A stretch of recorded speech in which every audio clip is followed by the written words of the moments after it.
And now, ladies and gentlemen, Put your thumbs up and say it's tickety-boo. Tickety-boo. Tickety-boo, tickety-boo, everything's tickety-boo. Tickety-boo, son. Tickety-boo.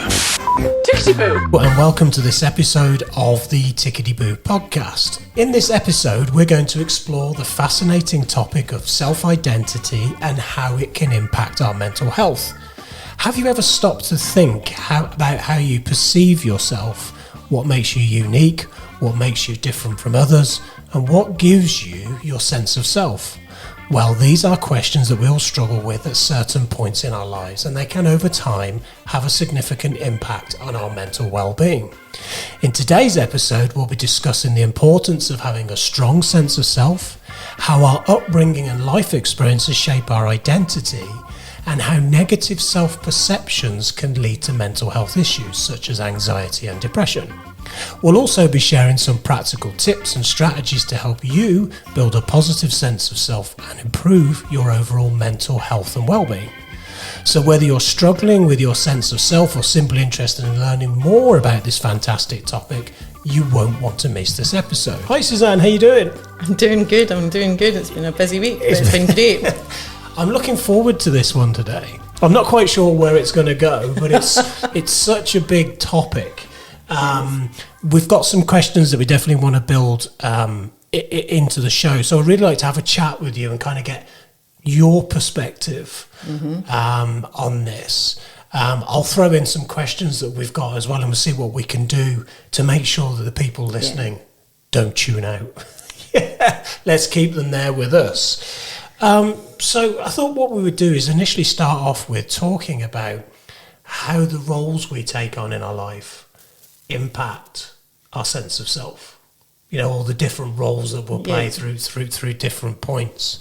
You know, maybe from your perspective, you can talk about some of the roles and your sort of how things have changed for you, what you've felt, because I've got I've sort of in my mind, I've got an idea of where I'm going with this, but I'm really interested to hear yours. So come on, let's see where you're going to take us with this. The vulnerability moment. So that is really interesting because the only person that's with us for our entire lives is ourselves. Mm-hmm. So, and they also say that if you don't continue to grow, then we don't evolve. So it's either sort of evolve or revolve. Mm-hmm. So learn to grow or continue and stay the same. And there's very little opportunity in life really for us to continue and stay the same, because with every new life experience, it's almost like a new skill set has been added, a new experience has been added, a new sort of emotions that's been added to us. So that sense of self will continue to grow, and sometimes we want to take things with us that we actually love about ourselves, and sometimes we want to leave stuff behind because we're all very different people. I was a nightmare sister. I was just an absolute horror, and there's a lot of that time of my life, that version of me, right, if you like, that I leave behind. Mm-hmm. So we all have versions, and we all grow and evolve through those versions. And I think, as I said in that last intro, I think I'm in version 17, possibly even more than that. Yeah. Do you think, though, we don't always recognise that we're transitioning to different versions of ourselves? You know, this level of awareness of I'm this person today. For me, I think personally, I noticed when unwanted behaviours or responses kept cropping up in my life, and they were normally in conflict with who I thought I was at that point of time. So even though logically you know in your mind that your situation has changed, it can be really difficult to get that change to actually sink in and for you to adapt to it, you know, whether that's you know, from being a parent or having a certain role or being in a partnership or having a job. It's, you know, things are changing for you, but actually adapting and, I don't know, I suppose a bit like a chameleon blending into this new version of yourself. Oh, absolutely. Yeah, absolutely. So as we go through, some of them can be very subtle and it just evolves on a daily basis. Other things are really huge in our lives, like a really big transition, like being redundant and losing that sort of status of a role, or becoming married, or getting divorced, or becoming a parent for the first time. Indeed losing a loved one. These are huge transitions, and sometimes you don't really get the opportunity to adjust. So it can be very unfamiliar, and that's what you're saying. It's when we grow and when we learn new skills, it can feel unfamiliar, it can feel uncomfortable. But really, what we want to do is continue to develop into that role and learn, and give ourselves permission to be a learner, because none of us are born masters at any of these roles or labels that we come across. What about if some of these changes are negative? Like you said, you've been made redundant. Mm-hmm. Do you then drop into the next version of yourself with this new belief of, I'm not good enough, they didn't want me, I'm not going to get another job, this is the end for me, who am I now? Because so many of us do identify with the positions we have and the title. Yeah. So do you feel that this can happen both in a negative way? So we transition to the next version of ourselves, but that next version of ourselves isn't a healthy one, or is not in a good place. Absolutely. Everybody responds to it in a very different way, depending on your beliefs and your experiences, and sort of, to a certain extent, your mindset, and where you are in your life. For me, being made redundant was a bit of a shock, but it was one of the best things that came to me. Now, a prime example is, I was like, oh, this is an amazing opportunity. I'm going to have a gap here. I'm going to afford myself to do the things that I never did when I was younger. Whereas my parents, and I love them and they're the most supportive people ever, they were more of the different generation where it was like, oh, what happens now? And they were creating all of this concern, not to me, but between themselves, about what happens now and all the rest of it. Whereas I was more, this is an amazing opportunity for me, because so many of us, we grow up and we take job after job after job and get interviewed for it. And actually, it's not necessarily where we wanted to go or what we wanted to do or who we wanted to be. Some of us end up in management or directors or executive or and it's not who we want to be. And it's a massive opportunity to write a new script and become a new version of yourself. But very much how you respond to that situation depends on your emotional intelligence and how you react to life in general. Yeah, I mean, we use the example there of being made redundant, but, there's many different, I think of, a mum who's maybe had a career or, stepped out of the corporate world or any kind of job to now be mum. So in a way, they sort of put their sense of self on hold to bring up a family. But when that chapter comes to, you're never going to stop being a mum, but, kids grow up, they become more independent, they go and do their own things. And then you kind of merge into this next version of yourself, like I was a mum, I am a mum, but my role as a mum has now changed. Where do I go? What do I do? That's another example of how you can kind of lose your sense of self through a positive set of circumstances, assuming that you wanted a family, but also is that version of yourself or that role changes and comes to an end, and you now need to step into are you going to go back into the corporate world? Are you going to stay at home? Are you going to go and get a part-time job? That can be difficult as well, surely. Yeah, I don't have much experience of that. I was the breadwinner. It was my then husband that was the stay-at-home parent.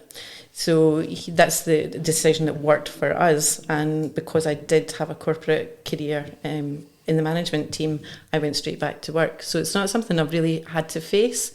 I did have a bit of guilt about it, about going back. However, my version of me didn't necessarily transition that much during that period. Right. It was outside of work that the biggest transition happened. Mm-hmm. Yeah. So what do you feel, or how do you feel that our upbringing kind of influences our sense of self? You know, if you get two people from very different backgrounds, you know, their sense of self is probably going to be, you know, it's going to be very different. Mm-hmm. You know, and obviously our parents, the people around us, certainly, you know, in those formative years, definitely play a role in shaping our sense of self. You know, it's, you know, we play various roles, don't we? You know, from being a child to then going to school and being a student and getting good marks, to being a friend, to being a co-worker, to being, you know, we play all these different roles. But surely before we take any of those roles, the things that happen to us earlier in life influence our thought patterns as we go through that process. Yeah, there is. I mean, you've got all of the different sort of attachment styles and also nature versus nurture. There's a great analogy out there about parents who, two sons who had a drug addict father, and one of them went down the route of becoming a drug addict himself, and the other one never touched drugs. And both of them had the exact same answer as to why they chose that path in life, and it was more with the way my father was and my childhood experience was, what other option did I have? Mm-hmm.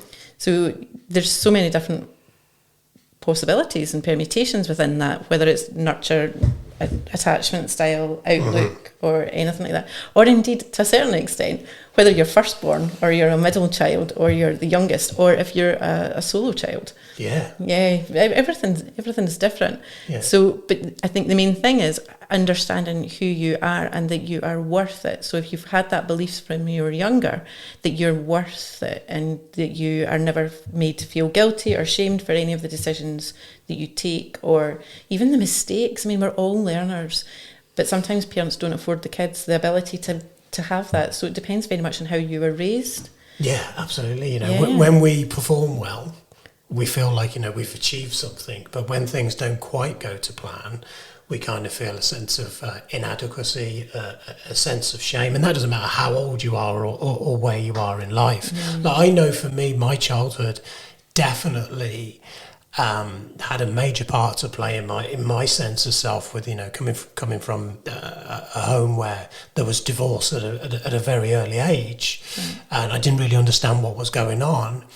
I couldn't see it at the time, but I can see it now, that I needed people to like me, because there was this fear of rejection or not being good enough or not being liked.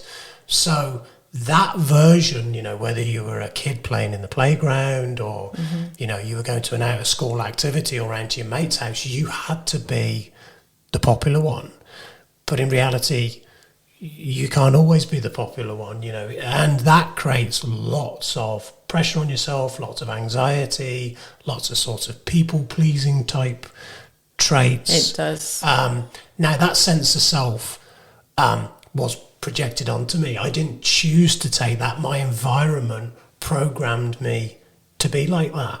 Yeah. And obviously, when you're in the midst of that as a child, you're not aware that's what you're doing, because this is unconscious stuff, isn't it? You know, it's absolutely, yeah, you know, below the surface. And that's when you get to that stage in life, when you've passed the transition stage into adulthood, that's when you do become more aware of your self-worth and your self-esteem, if you've not had any sort of childhood traumas, and having that self-trust and self-esteem and knowing that you're worth it. And then again, understanding of who I am. There's an amazing song that I like, it's Ward Thomas, called Who I'm Not, and it goes through the whole stages of understanding. It's difficult to understand who you are. They're twins, country singers, and it's difficult to understand who you are, but I know that who I'm not. So it's on that journey, isn't it, to the understanding of who you are. And again, that will change as you grow through life and you gain more experiences. Because the who I'm not, it just really struck a chord with me, because our brain is a thinker-prover, isn't it? So if we think about something, so sometimes it's easier, and it's also designed to look negatively at situations in order to keep us safe. But sometimes when we don't know who we are, if we want to have a starting point, it's easier to say with who we're not. So, and then reframe it to say, right, okay, well, if these are all the things I'm not, what's the opposite of that, or what is it I want to be, or who do I think I am? Yeah. And I think, well, certainly for me, and I'm still figuring this stuff out, it's, it's a journey. I think a lot of people sense things about themselves, but kind of go, well, this is just the way that I am. This is just the way that I behave. And it does take kind of a sort of deeper level amount of work to kind of get to grips with, why do I respond like that? Why do I feel like these in these situations? Why must I have these things? And I get clients coming in here daily, generally later in life, 30s, 40s, and 50s. But 99.9% of the time, the issue comes from childhood. It's just now that inner child, or that behaviour pattern, that belief that was set up when they were 3, 4, 5, 6, however old they were, is still playing out in adult life. Yeah. Where, you've got a different set of awareness, you've got more skills, you're more independent. I mean, it's just bizarre how this sense of self impacts our emotional well-being. It causes depression, it causes anxiety, neediness. It impacts relationships, it impacts work, it impacts our children.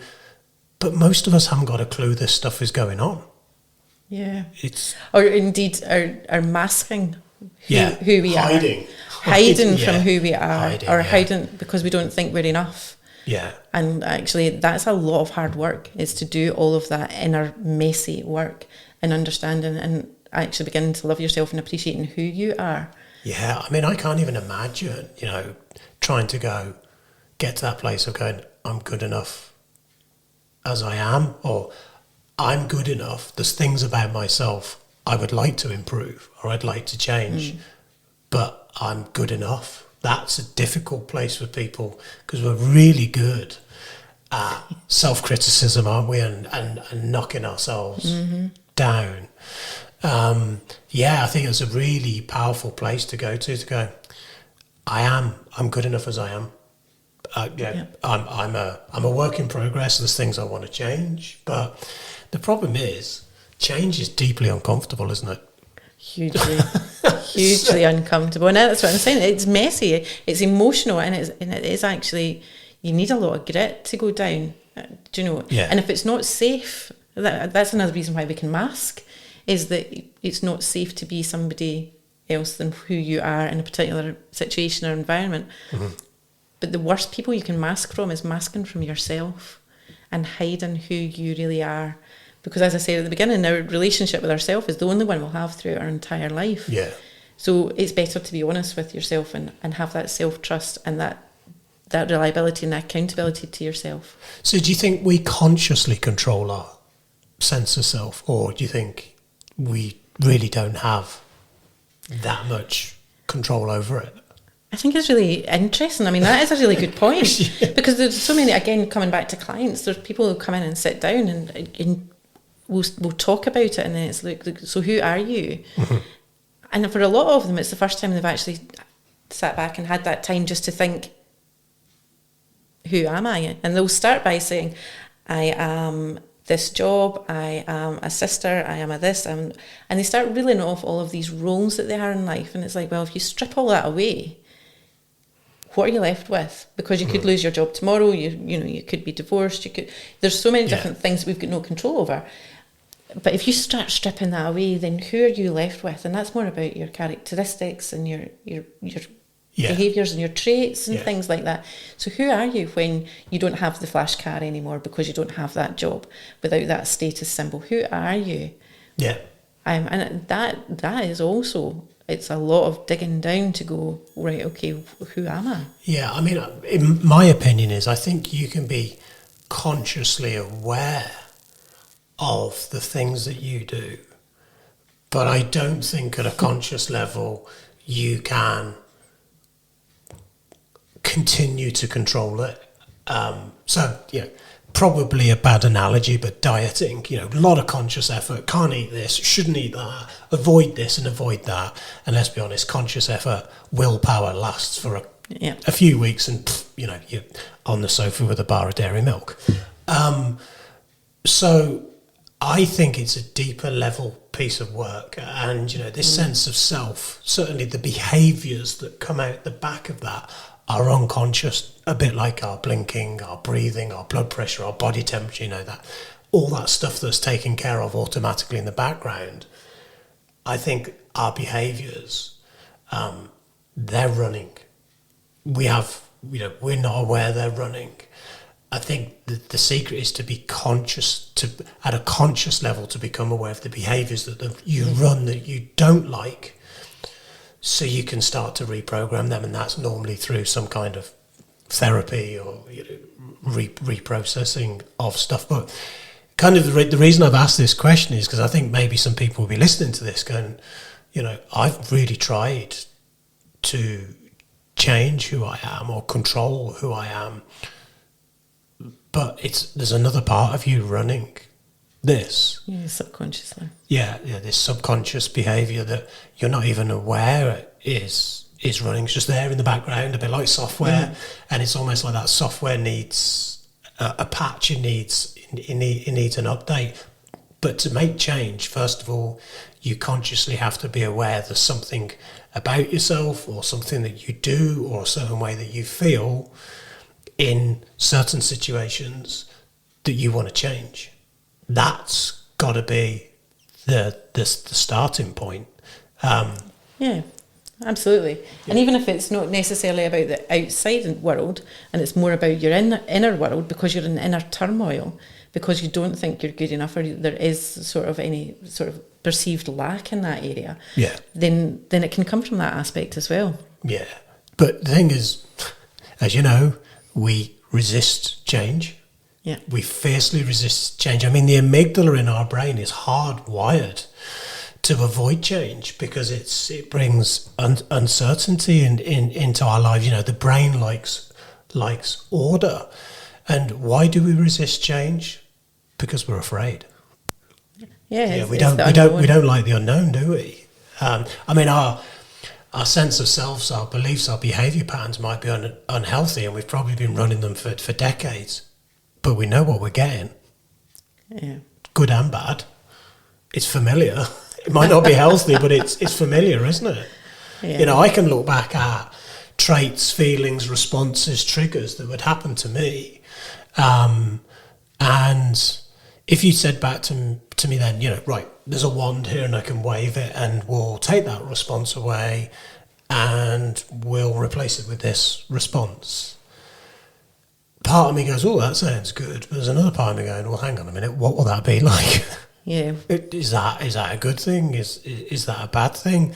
Change is just disruptive, full stop. And the other thing is change is loss. When we change something, we have to lose something, don't we? Yeah. So you were talking earlier about, I'm on this version of myself and I've left that person, but that version of me behind. We have to deal with the loss of that version, that status, company car, that title, that house, that family setup, that relationship, that financial status. But it doesn't always need to be a loss. Sometimes it can actually be a intentional letting go. Yeah. Isn't it? Yeah, because sometimes course, you're like, actually, this is some place and I am somewhere that I don't want to be anymore because it's not good for me, either mentally, emotionally or physically. Yeah. So sometimes it's more conscious letting go. And I think you have a bit more sense of control when you do that. Yeah. But also that does feed into your sense of self to say, this isn't serving me and I'm not happy here. So, yeah. But I hear it in the therapy room all the time. People are like, I'm really unhappy in my job or in my relationship. I want to leave. Mm-hmm. Okay. So what's the problem? I'm afraid to leave. Why? Because I don't know what that looks like. I don't know what life will be like when I do that. So we stay trapped in pain because it's familiar. Absolutely. And it's almost like, look, I will do it when I feel completely comfortable about making the change. And the reality is, it ain't going to feel comfortable. And you're never going to not have that fear. The fear is inherently Yeah. there to keep you safe. Yeah, absolutely. So you're always going to have a level of fear. It's the action taking rather than the thinking about it, isn't it? Yeah. Change is difficult, and human nature is we avoid difficulty. If you can. We'll stay in pain. Absolutely. We'll stay in pain to avoid difficulty. It's bizarre, but we're so driven by familiar. our emotions. Yeah, feelings, and it is familiar. So there might be people listening to this. We've already given some examples of sort of redundancy and children and things like this. But it'd be good if we could just take a few minutes to talk about the things that can happen in life that bring our sense of self into question. Because it's easy to go loss of job, loss of relationship, but there's a lot more than that. I mean, probably the most recent thing was the pandemic. In my lifetime, and hopefully it never happens again, my whole way of life, my whole sense of self, to a certain extent, was taken away from me. I couldn't go and see my friends, I couldn't go and do my job, I couldn't run my business. I couldn't get up in the morning and do the things that I used to do that I take it for granted. I think we all went through that period of the first few weeks going, this is great. Yes, Netflix, takeaways, not really doing much. But actually, we all weirdly started to lose part of our identities. And I know there's those people that breezed through it and loved it. But there's those that really struggled. Maybe, they did lose their job, or they lost their health, or they had to change their career. They lost parents, or brothers and sisters, or even children. Take my mind to another place. The people that worked on the front line in the NHS, the ambulance drivers and stuff. They had a very different experience. A very different experience to us, but their sense of self must have changed. Almost from I help people to I feel helpless helping people now. And the amount of people that have left that profession post-COVID is crazy. So talking about the kind of things that can change sense of self. So for me, one of the big ones that I can remember was going from primary school up to secondary school. Wow. So, I'm originally from the Midlands, Birmingham, big city.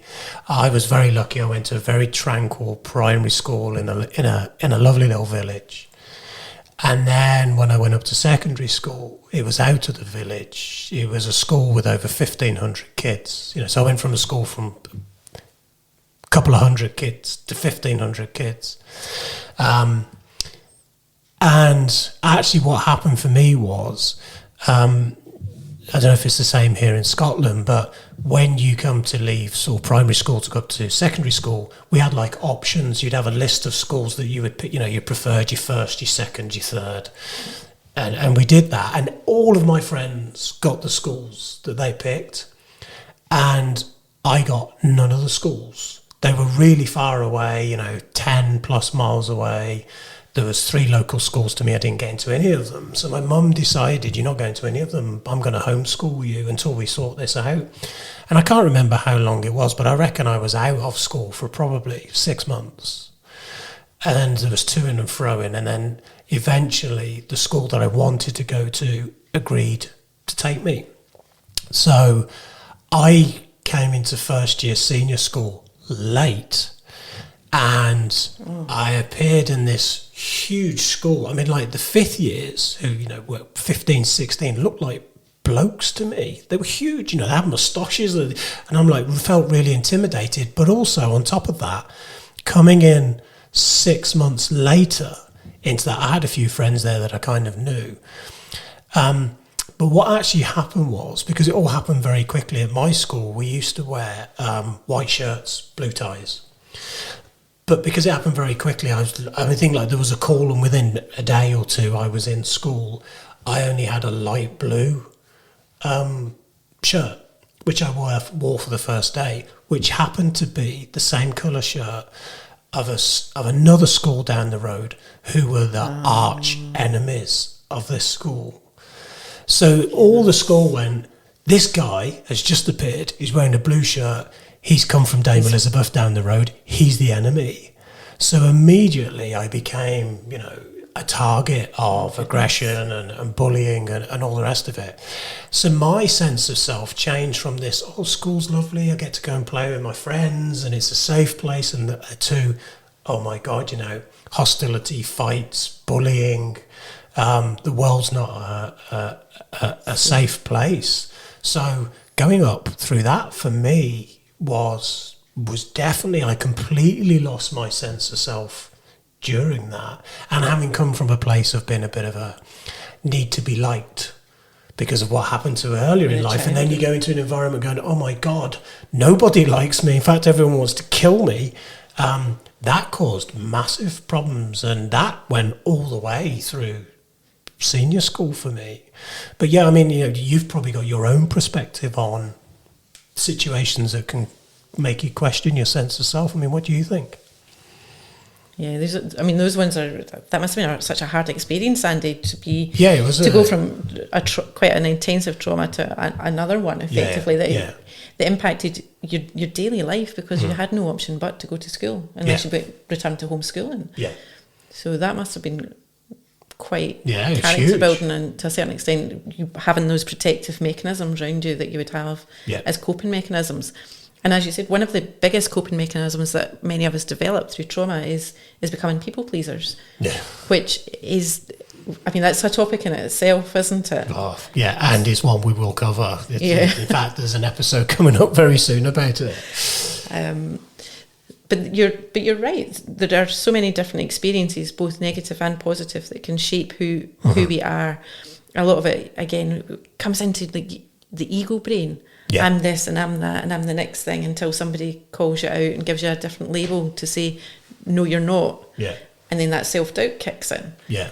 So you would have been, I make everybody happy and everything. You turn up wearing the wrong coloured shirt, and actually suddenly you're public enemy number one. I might as well have painted a huge target on me for going, here's the bullseye.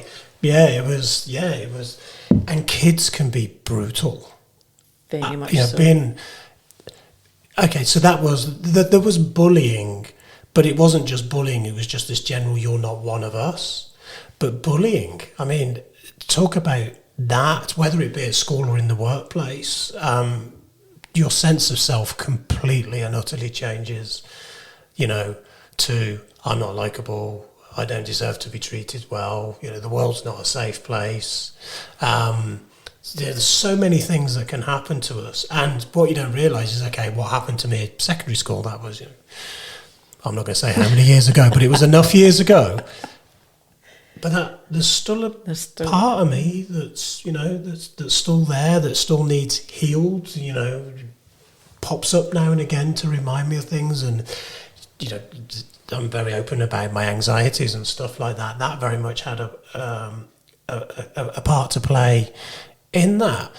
So, these things that happen to us, they impact our physical health, they impact our mental health. So for me, it started with school and parents divorcing at a very young age, but it could be losing a grandparent or a parent or a brother, or, being kicked out of school or failing to get into university. There's so many different ways. You've been in a car accident, you've been assaulted. The list is almost endless, isn't it? And this stuff can happen to us tomorrow, and our sense of self's immediately going to get changed, isn't it? Yeah. I'm looking at this cost of living crisis that we're in at the moment. Oh, it's awful. Yeah. It's impacting everybody, but especially particular groups of friends and communities. And you imagine being the mum or the dad or the family that suddenly now can't buy the kids the toys or the trainers because they're just trying to keep the heating on or to keep food in their belly. What does that person end up thinking about themselves? That is going to pollute your sense of self, isn't it? I'm a bad parent. I've let my children down through no fault of their own. In fact, a lot of people right now are probably working harder than they've ever worked in their lives just to keep going. So, you know, that's going to affect your sense of self. But on the flip side, when you get married, that's going to change your sense of self, isn't it? You know, you've gone from a partner to a husband or a wife. What does that label now involve? So many labels. I suppose it depends on where your self-esteem is to begin with. If it's low, you're not in a good place. Yeah. And that applies to almost every situation. And that's why knowing yourself, and to a certain extent getting to that stage where you accept yourself and begin to eventually love yourself, is having that self-esteem. And Gary Vee did a really good podcast. It was just a snippet recently where a parent had asked him about, you know, my kid's 13, they're coming up to this stage and the internet's unsafe and school's unsafe and everything's unsafe. How can I protect them? And his answer was, build their self-esteem. If you start building self-esteem from a young age, then it does make life so much easier, because you know that you don't need that external validation. You've got internal acceptance of who you are. So you stop looking for external validation, and it becomes a bit easier throughout your life. And that's a big thing that you need to start building at. It's never too late to start building your self-esteem. And it's not egotistic, and it's not wearing masks. It's just actually having the confidence in who you are. And as you said, if there's aspects you don't like about it, because there's always aspects we don't like about yourself, isn't it? Of course. And just starting to do the work. And there's, how many thousands, millions of self-development books are there out there? There's some really incredible ones, like The Miracle Morning, that's transformed so many lives. There's just so many different books out there. The Power of Now, there's so many different books out there. But what that allows you to do is become the version of you that you want to be. And although I was joking about being version 17, I think I'm about there, because I've been through so much, and every time I sort of evolve, leave a bit behind, leave either a role or a label or some part of me that no longer serves me, and then upgrade again. And I'm by no means perfect. Do you know, and I don't think I ever will be, but I accept that about myself, that I'm, as you said, a work in progress. Two things that you said that I'd like to go back to. And the first, absolutely 100% yes. Self-esteem and sense of self are, they're tied together. They're one of the same thing, aren't they? If you've got poor self-esteem, you don't particularly like yourself, you're constantly reflecting on past versions of stuff that you've done, guilt that you carry, shame, the bullying that you got, the job you didn't get, the rejection you got, whatever it may be, it is right. Trying to change your sense of self while your self-esteem is on the floor is not going to work, is it? No. But you've got to start somewhere. Yeah. Yeah. So you start by looking at things that can lift your self-esteem a bit. And maybe that's something we could talk about in a future episode. Definitely a worthwhile one. Yeah, 100%. But yeah, that's a really big point. And the other thing you said that I found really interesting was when you referred to Gary Vee. And I completely agree with what he says. But obviously him being a digital influencer, I'm fascinated how sort of social media and this digital age that we now find ourselves in really impacts our sense of self. Because it's very easy, I'm not knocking Gary Vee. I think he puts some good content out there. But it's very easy to sit watching the screen going, it's all right for you to say that, mate.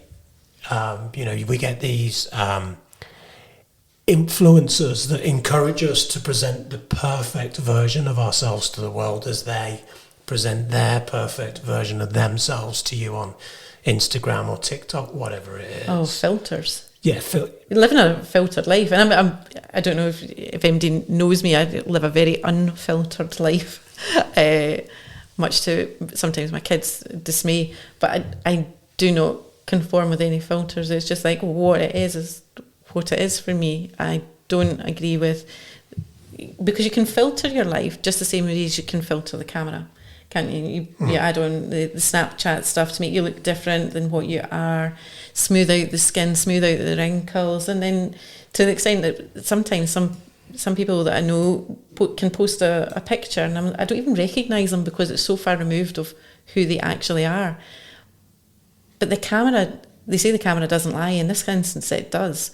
But reality doesn't lie. You can argue with reality, but at the end of the day, if you don't love yourself without a filter, then it becomes a very difficult situation to be in. And let's be honest, people only post their highlight reels.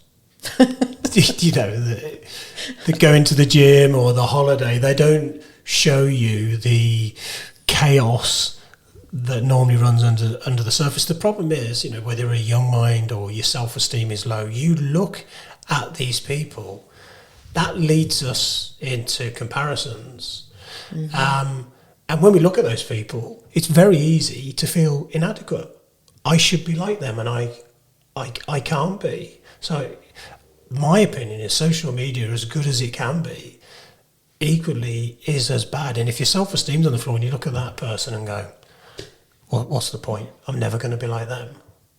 Yeah, that's a really important point, because comparison is absolutely the thief of joy. Oh my God, yeah.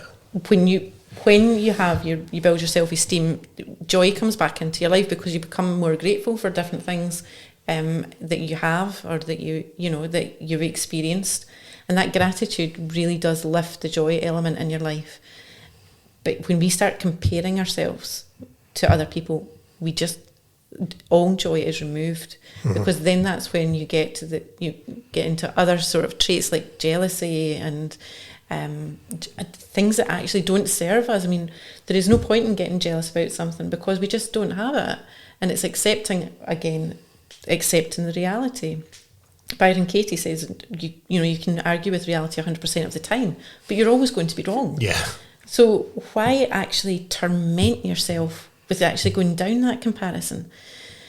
And that took a long time for me, a long, messy time for me to get to the end of.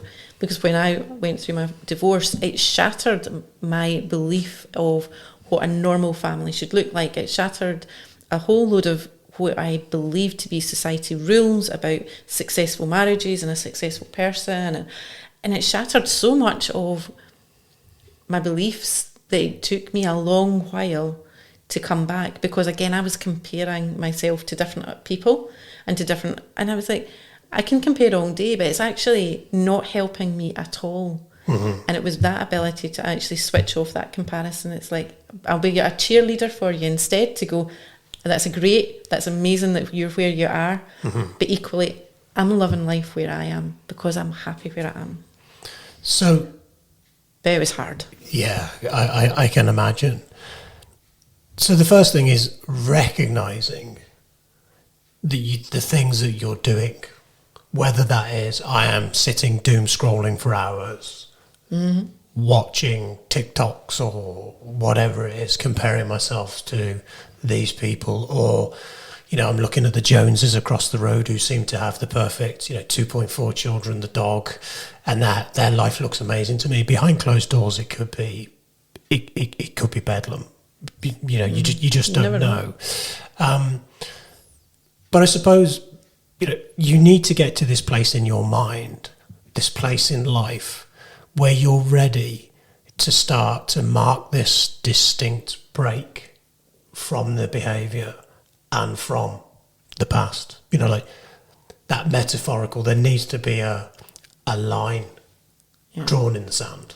And I think a lot of people now are calling it like the awakening, isn't it? That awakening moment where you suddenly realise this is all subjective. Society's norms are subjective.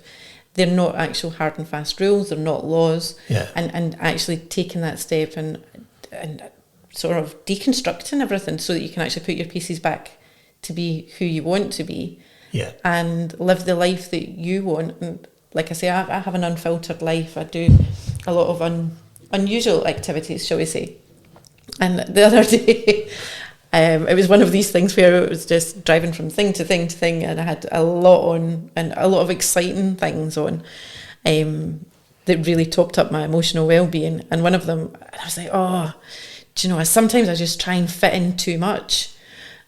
And my youngest was sitting in the car, I was taking her somewhere, and she just turned and went, you fit in? Why do you think you try and fit in? You never try and fit in. And at that point in time, she was sort of gesturing to my clothes, and I was wearing a lime green full-length linen dress, unmatching tartan hat, a pair of Diamante boots, and I said, oh, no, not by my clothes and my style, just that my schedule's too full. But I do, and it was a bit of a laugh when we realised we were talking about different things, but living that unfiltered life, both as the face you present to the world without your mask, as your authentic self, as well as being comfortable that you are doing the right thing with good intentions that fulfills what you want to do, because fulfillment's such a huge part of our life. If we're not fulfilled, then we are going to always second guess, and then jealousy and comparison does come into the fold. So for me, like when clients come in for therapy, I call it that person needs to be at threshold. They need to be at the point of, I am sick and tired of this feeling, this behaviour, these patterns of behaviour that keep happening in my life. I can see it, I recognise it, I don't know how to change it, I need some help. Because if you don't have that awareness, you're not ready to bring about change. You're unable to bring about change.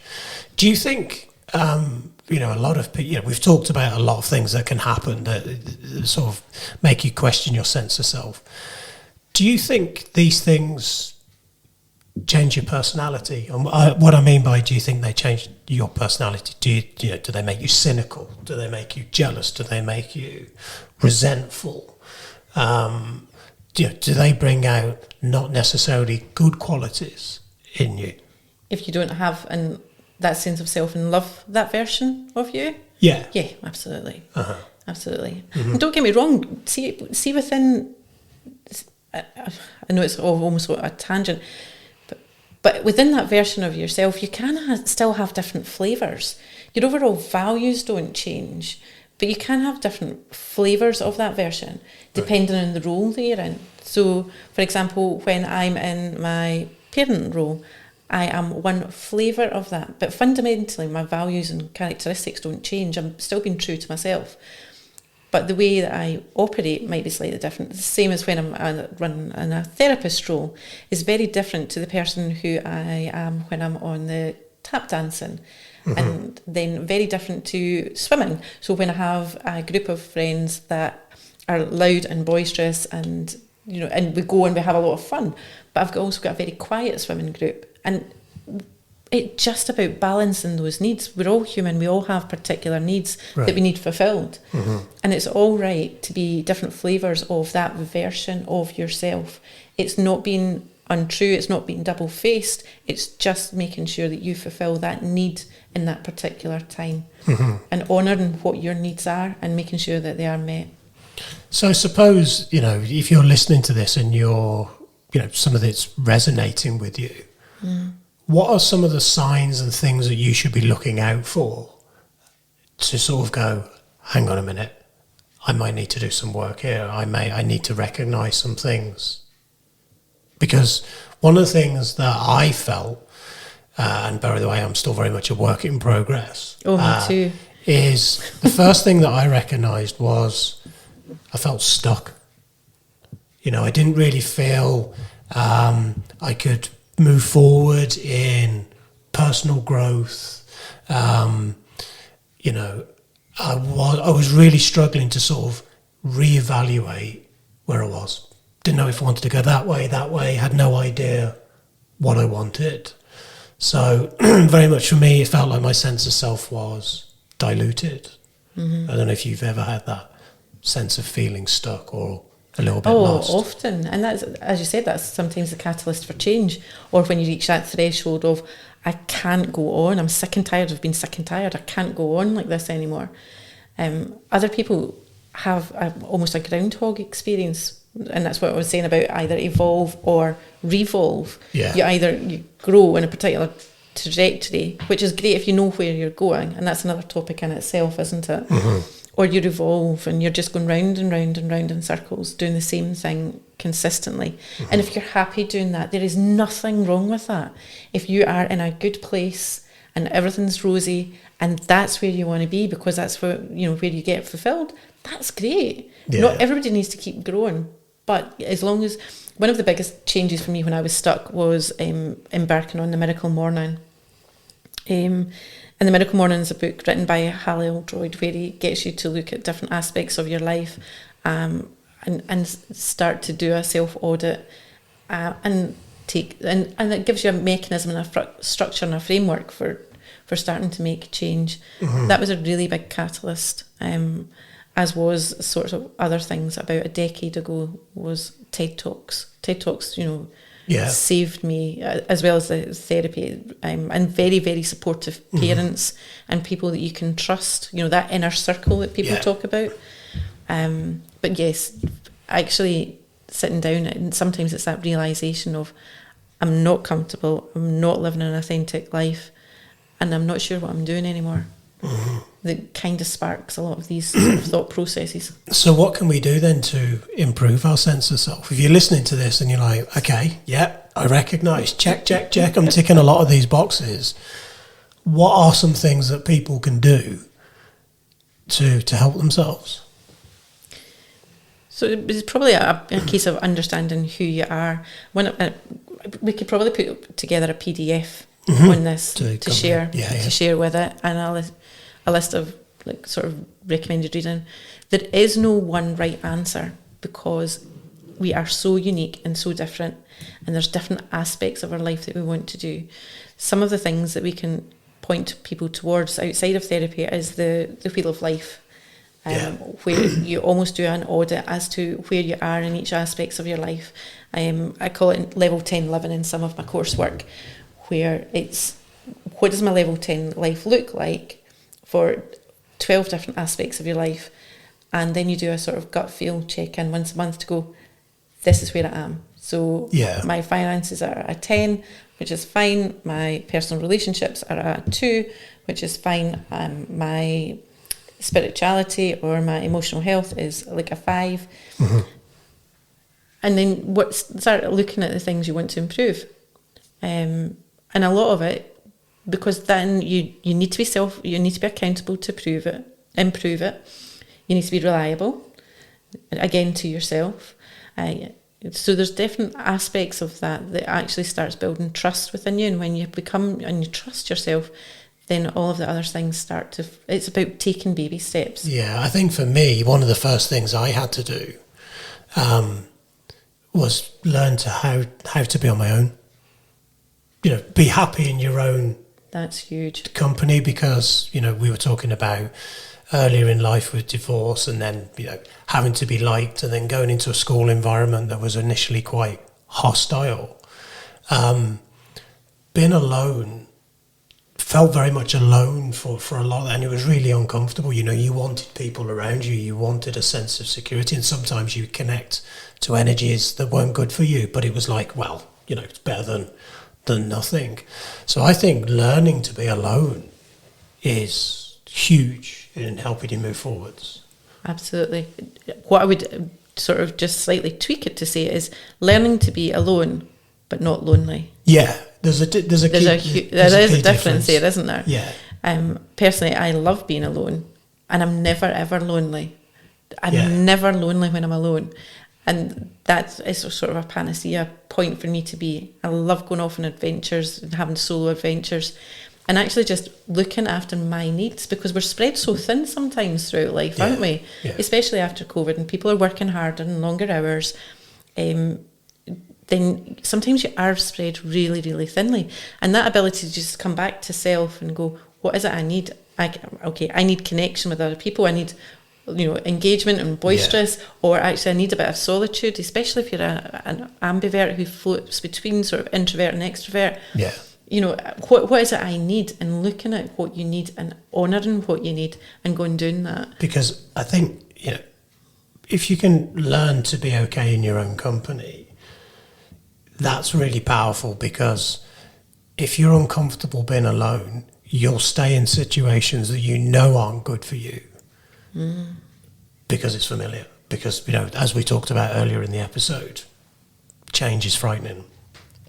We resist change. So, I think there's a lot of power in being happy with just who you are and being your own best friend.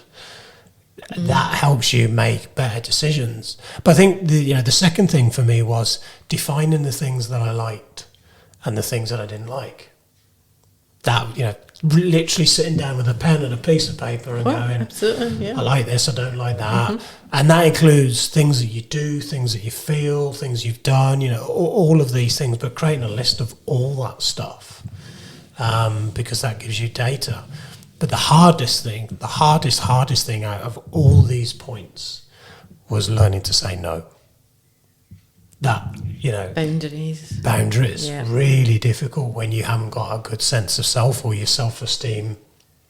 When you don't have when you don't have that self-worth to think, actually, I am worth having my needs met over somebody else. Yeah. Again, that's a whole other episode all by itself. It is. But it's a really great point. Yeah. You're absolutely right. Learning to say no. Somebody I can't remember who it was, they told me a great thing once where, especially for people that maybe had anxiety or low self-esteem, saying no is really difficult. You end up going, yeah, I'll do that. And you're like, why the hell did I agree to do that?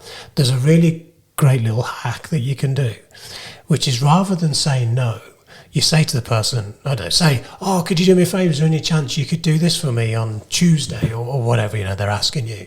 You say, I'm really sorry, I can't do it on Tuesday for you, but I could do it on Sunday. And 9 times out of 10, they'll go, don't worry about it, it's absolutely fine.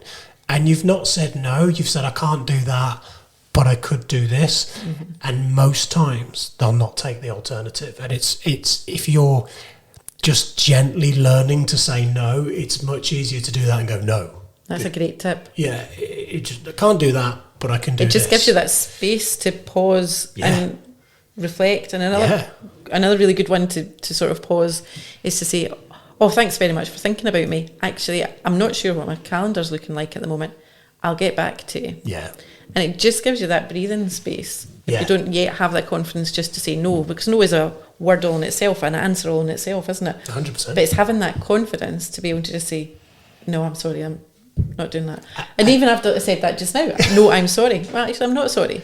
It's just like, no, it's not something I can do just now. It's, this inner confidence, this self-esteem boost, all comes from you being able to regulate your emotions, to be able to recognise what you're feeling at the moment, not necessarily jump with the initial labels that you put on them, and learn how to self-regulate, to soothe yourself in those moments. Like, I'm not making a decision right now, I'm full of anxiety, I'm uncertain, I can't trust my thoughts because of the way that I'm feeling. All of these things is learning more about yourself. Why do I feel these things in these situations? Why do I make these decisions when I'm feeling like this? Learn to sort of self-validate and let go of that need for external validation. I'll say yes because I need them to like me. Yeah. It's almost a pinnacle, isn't it? The sense of self, because everything sort of else falls off round about that. We've talked about a huge variety of potential topics, and that all fall off of the back of sense of self, because it's a journey that we're on. It's never going to end, because life will never stop giving us new opportunities or new challenges. And some of them we will see, and some of them will just hit us from left field. So we don't get a lot of time to sort of build up any knowledge or awareness about that aspect of life. So sense of self it's key and will continue to grow throughout your life. I think the temptation is, if any of this resonates with you, you'll immediately want to go, I need to fix everything. And my advice will be, just pick one thing and keep working on that, because you're not going to get it right first time. You're going to have to work at it. There'll be multiple attempts. You will fail. You will not get it right. But just pick one thing and focus on that. And once you get that mastered, then move on to something else. You know, you see these people doing these massive, right, that's it. I'm changing my job. I'm going to the gym 5 days a week. I'm going to eat healthily, I'm doing this, I'm doing that. And it's just not sustainable. But if you can pick one personality trait you would like to change, habits, a routine, you can recognize particular situations where you're triggered and you get responses, breaking that down, looking at the patterns of your behaviors, because there's patterns to every behavior. Some of it can be quite subtle, but if you can actually freeze frame and break that behavior down and start to work, you know, one of the best advices for those that can is go and get some help, go and get some therapy. But it all starts with recognizing what's the one thing that I'm going to start with, and then moving forwards with that. Those are really good suggestions. One of the other ones that I encourage my clients to see, and actually anybody at work for anybody, is just write a list of, and commit to yourself to do one thing that brings you and you alone joy in that day. So commit to doing one thing per day that brings you joy. Now that might be 5 minutes of quietly reading a book. It might be anything. Going out on your bike, painting, absolutely, playing and it doesn't need instrument, to be for a half hour or an hour. It can be something, but just do something for you that doesn't require anybody else, and it's just looking at fulfilling your needs. Because when you start looking at fulfilling your needs, and then you start to experience a bit of joy in your life, joy is the antidote, isn't it, to anxiety and to anger, and it just gives you that space in your life where actually your mind potentially can start quietening down, and getting that space is enough sometimes. All of these activities will put you into your prefrontal cortex, and the prefrontal cortex helps us regulate emotions and helps us to think clearly. Before we wrap up, I will kind of put a caveat on a lot of what we said in this episode today, because this is very much about personal growth and mastering your mind and your emotions. So many times I find that, especially people that are in partnerships or, you know, colleagues or a brother and sister, some kind of relationship dynamic, when one person starts to work on themselves and the other person doesn't, it is so easy for resentment to creep in. And what I would say is, you know, you should never feel guilty for wanting to improve yourself. Not everybody around you is going to agree or understand with what you're doing. But if you're doing it with good intentions because you want to better improve yourself. And I think in that early stage when you're getting started, keep it to yourself, because people are very quick to criticize stuff that they don't understand. And if you get a criticism or a knock at a very early stage, it's going to dent your confidence, and you're probably likely just going to go, leave it, I'm not doing this, it's uncomfortable. I think it's very powerful if you're in a, you know, whether it's with colleagues or, you know, in an organization or with a partner or a friend or stuff, if you can work in cooperation so you understand what you're doing, that's really powerful. But I have seen lots of examples where one person in a relationship starts to do self-improvement and very quickly resentment creeps in, and you can get judged, criticised, and that'll do one of two things. You'll either go, right, I'm just going to go back to default, or it starts to cause issues, greater issues. So yeah, I think that's an important point to put across. It is very important. It is. Again, only you know what's best for you. Somebody else can't tell you what's best for you, because they will have vested interests, and their version of best and their definition of best, of how they view best, is going to be completely different to yours. Yeah. So it is very difficult, because you might be at threshold and ready to change, and that other individual's not, because they don't see anything wrong with it, because they think everything's right. Great. But our perspectives for the world are completely different. So yeah, go for it. It's been good doing this deep dive into this sense It was of a lot self. deeper than what I thought we were going to go. Yeah, it is, yeah. Some of you may be listening to this going, I really would like to take a deeper look at this and make changes. We will attach a PDF to this episode with some really great questions that you can sit down and have a good think about and write about. The other thing is as well, we would love to hear from you.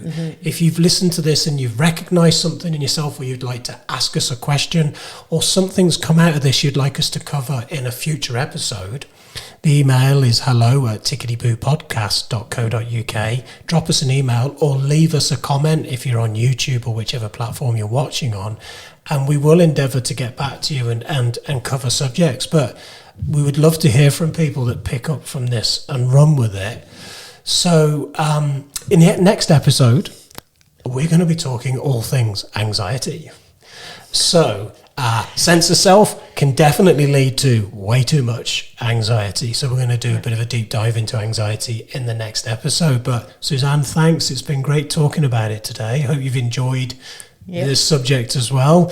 We'll be back very soon on Tickety Boo with anxiety. Thanks very much for listening. If you or someone close to you needs to access mental health support, please contact your GP, or if it's out with normal office hours, get in touch with NHS 24 on 111. Alternatively, contact the Samaritans on 116 123. All calls are free of charge from any phone. You can also find more support information on the Tickety Boo website, tickety-boo-podcast.co.uk.